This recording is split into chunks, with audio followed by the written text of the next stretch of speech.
પીતા ને અહીંયા માટે કે બાસરી ના પીતા જાઓ અને કદાચ મરવું હોય તો મોનોકોટો પીને મરો, કારણ કે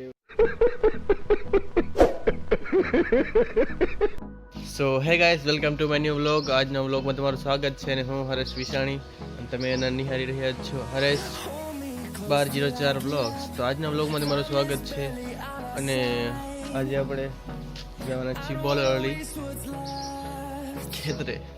તો ચાલો હવે ખેતરે આ છે આપણો બોલેરો અને આપણે આ લઈને જવાના છીએ ખેતરે. તો ચાલો હવે તમને ખેતરે જ મળું.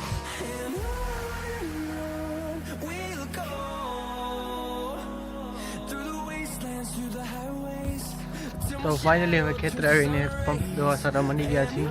ઉપાડી લીધા છે પંપ અને 5 એકરમાં છાંટવાની છે દવા.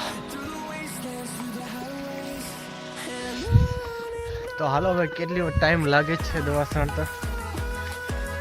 એક પંપમાં જાવ થઈ ગયા છે ઓલા, હવે કેમ થાય છે. ચાલો આપણે દવા છાંટવાનું ચાલુ કરી નાખ્યું છે અને બધા ખેડૂત મિત્રોને જણાવવાનું કે કદાચ તમે દવા છાંટતા હો ને તો માસ્ક પહેરવું જરૂરી છે, કારણ કે દવા અંદર શરીરમાં ના જાય. અને હવે આપણે દવા છાંટવાનું ચાલુ કરીએ.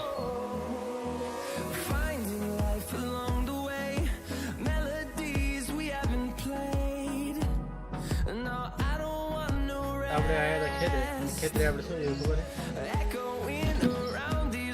આપણે જોયો મોનોકોટો.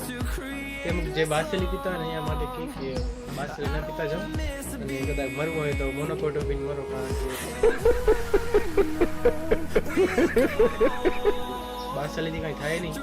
પણ આ એક જ ઢાંકણું ખાલી પીવો ને તો તમારે જ્યાં પહોંચો અહીંયા પહોંચી શકો.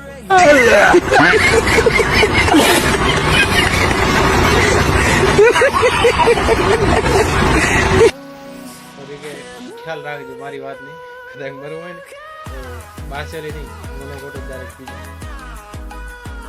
આપણે દવા છાંટી લીધી છે. હવે આપણે શું કરીએ કાંઈ નક્કી નહીં થાય. હવે આપણે વિચારીશું કરીએ આપણે કામ. બેઠો હતો અને ત્યાં શેઠિયાનો ફોન આવી ગયો તો કે ટાંકો ફાટ્યો હતો 2-3 દી પહેલાં અને એના કડા હાંધવાના છે. આ એક ધોરી હાંધી નાખ્યો, આ બીજા ધોરિયામાં બખું હુરો.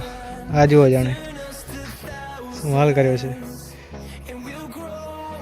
આ જુઓ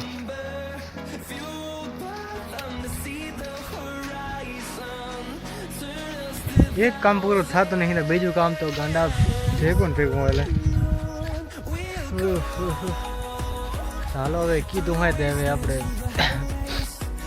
કંઈક હવે શું કરો યાર. ચોથા ભાગે એક તો આ કટાડા કે શેઠેનું સાંભળવું પડે. અને આ છે આપણા એંડા. આ છે કંઈક ટાંકાની હાલત. આજુ ચારી બાજુ ખોવાઈ ગયો છે અને તૂટ્યો અહીંયાથી. આપણે અહીંયા કોરે કોરે બધું પાણી ભરેલું હતું અને અહીંયા તૂટ્યા ભેગા ને બધા એંડામાં તોડતો ગયો. આ બધા આજના કરેલા થોરિયા જોઈ લેજો. ચારે બાજુ હાવ હલકી થઈ ગઈ ફરી. આજના માટે આટલું. નવા વ્લોગ જોવા માટે ભાઈને લાઈક અને ચેનલ સબસ્ક્રાઈબ કરી નાખજો. હવે બીજા વ્લોગમાં મળી ત્યાં સુધી જય શ્રી રામ.